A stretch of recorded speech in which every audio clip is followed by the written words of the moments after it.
Hello, my fellow makeup enthusiasts. Welcome back to my perfectly healthy expression of makeup enthusiasm. My name is Lainey, and I am here to give you guys a quick update, possibly quick, no promises, but an update on the Colourpop Festival collection that I unboxed last week. So now that I've had a chance to play with the products, I have some thoughts. As you know, I love Colourpop. I awarded them Brand of the Year for 2018, but they're fallible. You know, they can make some mistakes, and maybe some of their products don't work for me. Maybe they work for you. Maybe they're just not to my liking. They might be to your liking. But nevertheless, I have a YouTube channel, so I feel like it is my responsibility to share my honest thoughts on products that I try. Wow, I feel like that came off as really negative, as though I'm just going to be talking mad smack about everything in this collection. No. For the most part, I loved everything that I tried. So let's just go ahead and start with the things that I didn't love so much. The pressed glitters. Not all of them, but some of them. Most of all, Hungry Ghost and Freebird. Hungry Ghost was the one that I was most excited to play with. And I gotta tell you guys, this was the messiest little fucker that I have ever used in my entire life. And before I talk about what it did to my makeup, let me tell you what it did to my floor.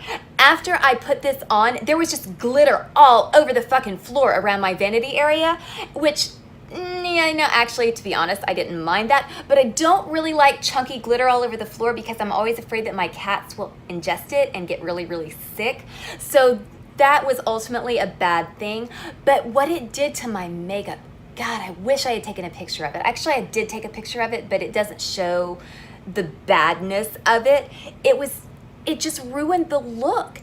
Instead of adding a little pizzazz, which is what I feel like glitter should do, it cheapened it. It made it look messy. It made it look like a 4-year-old had done my makeup, which, let's be honest, sometimes my makeup does look like a 4-year-old did it, even when I'm not using a chunky pressed glitter. But I digress. It's just not a good glitter. This is everything that I hate about pressed glitter. It felt heavy, it felt chunky. It did apply well. It wasn't patchy like a lot of pressed glitters tend to be. That is one thing that I will say for it. It swatched really well, but it didn't look very good on the eyes. And same thing with Freebird. I was really hesitant to use this, but I thought, well, maybe. And then it did the same thing. It was just chunky and it felt heavy. It didn't do me any harm. My eyes were not red, they weren't watery, but it was uncomfortable to wear. But I will say, actually, I'm gonna keep them because they work well as body glitters. I'm wearing Hungry Ghost today as a collarbone highlight. And so it does say on the Colourpop website that the pressed glitters are not intended for use on the immediate eye area. So while I typically disregard that warning and just put anything I want in the immediate eye area, I would say with these pressed glitters, probably with the super pigmented pressed glitters, I'm just guessing because these two are a little bit more pigmented than this one. We're gonna talk about this one in a minute. I don't recommend using these on the eyes. Not because they might hurt you. Well, I mean, they might hurt you. They didn't hurt me, but they didn't look good and they didn't feel good. Now, on a positive note, Indio performed absolutely beautifully. This one right here performed just as well as the pressed glitters from the Sweet Talk palette. And this palette, I'm just failing. These two pressed glitters were the products that inspired me to buy the single pressed glitters. And these are great. I never had any problems with these. And I'm thinking that it's probably just because of the pigmentation, just because these are so much more vibrant just from the swatches.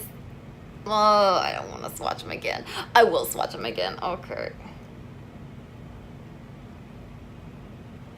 Actually, Hungry Ghost isn't even showing up. I'll just insert a clip from the previous video. See, when it catches the light just right, it smacks you in the face, and that just bowled me over completely. And I'm looking at the swatch that I did of Freebird, and it looks a little bit patchy. When I used it on my eyes, which I'm sorry, I'm not doing it again. It was a bad experience. I am not reliving that. I'm just gonna ask you to take my word for it. I had to actually pat this on, which is how I typically apply pressed glitters to my eyes. So before I go any further, let me go wash up. And I'm back. So in conclusion, I did not like these. I did not like the way they looked on the eye. I did not like the way they felt on the eye. Indio, this one was beautiful. And this one is a little bit, here, I'll swatch it for you and it won't make a mess. This one, the word softer comes to mind for some reason. I feel like this is just a little bit softer. It's not quite as in your face. And this one it just performed just like the Sweet Talk glitters. And so I'm going to try some of the other pressed glitters. This experience hasn't completely put me off of Colourpop's pressed glitters.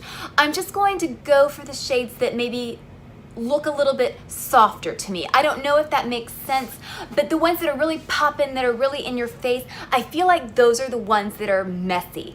And I don't want to clean up a mess. I don't like to clean, and this gave me a chore. Enough talking mess. Let's talk liners. So the two that I want to talk about are Crossed and Unce, the neon yellow and the neon orange. And the reason I want to talk about these two is because of their similarities to Puppy and Punch, the regular cream gel liner. So I wanted to compare them. I went ahead and pre-swatched. Let's get in the good light as I drop everything. So this is Punch, this is Crossed, this is Puppy, and this is Unce. As you can see, Punch and Crossed are very different. Puppy and Unce are pretty similar, although Unce is kind of more of a neon coral than a neon orange. I don't know, I guess it's a subtle difference, but Unce is my favorite from the collection. I expected to like Insomniac the best. I found that one did not stay put very well. Even though Colourpop liners usually stay in my waterline pretty well, I wasn't that impressed with Insomniac. Unce, on the other hand, so far I've been really impressed with. I am wearing it today. Let's get my hair out of my face and find the light. So that is what Unce looks like in my waterline. It might look different in yours, I don't know, but that one is my favorite. I wanted to talk about the yellow and the orange because I actually have Puppy and Punch. I don't have any of the other liners from the standard cream gel liner collection that might be similar, so I just wanted to show you guys the ones that I have. So let's go ahead and move on and talk about the Super Shock Pigments. I didn't realize this when I did my initial unboxing video, but I have all of the Super Shock Pigments from the festival collection. These three you can get in a set. These two you have to buy separately. I did buy them separately and I love them all. I really do.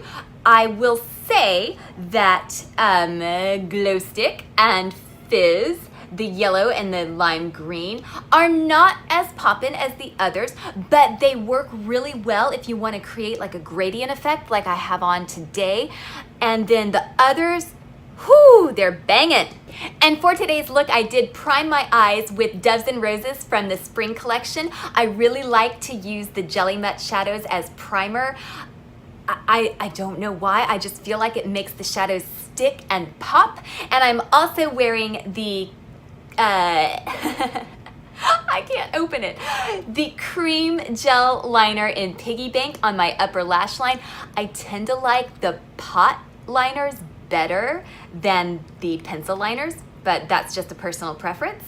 And I did want to add that I feel like I could have gotten a very similar look from this little baby Viseart palette. I've talked about this before. What is it called? Petite Pro. Yeah, Petite Pro in Soleil. So I didn't pick up any of the pressed pigments, the regular pressed pigments, because I have Sandbar and I also have the Ooh La La palette, so this is very redundant. And then the other ones, I just felt like I had really similar shadows in my collection, so it felt a little bit redundant. But if you want to see a really good video, way better than my videos, go watch Annette's Makeup Corner. She has a great review of the pressed pigment single shadows. So that's it for the Colourpop section of this video, but I did also want to mention that I got the Game of Thrones eyeshadow palette. Now, I only got the eyeshadow palette because I snoozed and I lost. But you know what? I didn't even snooze that badly. Urban Decay released the collection at 4 o'clock in the fucking morning, and I was up early that day. I was crazy excited because it was Game of Thrones day. So I was up at like 7:30 a.m. on a Sunday, which is really early for me. And I had an email in my inbox as soon as I checked my email from Urban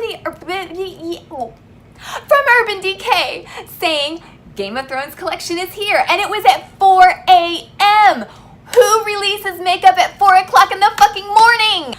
So I whinged for quite a bit, and then I thought, actually, this is gonna save me some money because I did want the eyeshadow palette, and I really surprised myself by how many of these shadows I'm actually finding myself using. I didn't think that I would use all of them. I thought that I would use the North shadows and then House Targaryen, but I'm actually pulling from House Lannister and House Stark too, and I've been having a lot of fun with this palette. One thing I want to say is that this palette reminds me of the misunderstood Disney Villains palette. I need to talk about this. I don't know, I felt like I saw some reviews and I felt like people were saying basically the same thing. It's good, it's not that exciting. I really do like this palette, and it really does give me similar vibes to this one. I mean, if just look at them side by side, I feel like they have a similar vibe. They're not the same palette. If you have one and you buy the other one, it's not going to be a redundancy in your collection, but I do get similar vibes from these two palettes. But you know what? I'm really, really happy that I have this, and I feel like because it's Game of Thrones and because it's Urban Decay, I actually got kind of adventurous and did some slightly neutral eye looks. That's adventurous for me. Neutral is adventure. It is uncharted territory for me, but I'm really having fun playing with this, and I'm excited to pick up a couple of lipsticks. I'm gonna hold off on picking up the red lipstick, the Daenerys shade, and I'm gonna hold off on picking up the Melisandre shade. I'm sorry, that's what it should have been called, Melisandre, not White Walker, because I just don't wear that tone. I'm gonna pick up a couple of the eye pencils. I'm gonna pass on the highlighting palette because it wouldn't be flattering to me. It doesn't look interesting to me. I don't need it. And then I'm definitely picking up the Dracarys lip and cheek stain, and I will probably pick up at least one of the brushes because they're cute. So I'll do a dedicated video to the Game of Thrones collection once I have a few more items from it. And so I think that wraps it up for today. As always, thank you so very much for joining me. Throw me a pity like, give me some encouragement to make some more videos. Follow me on Instagram. I will follow you back. Very special shout out to you if you were watching this video on the toilet, and until next time, stay adorably obsessed with makeup.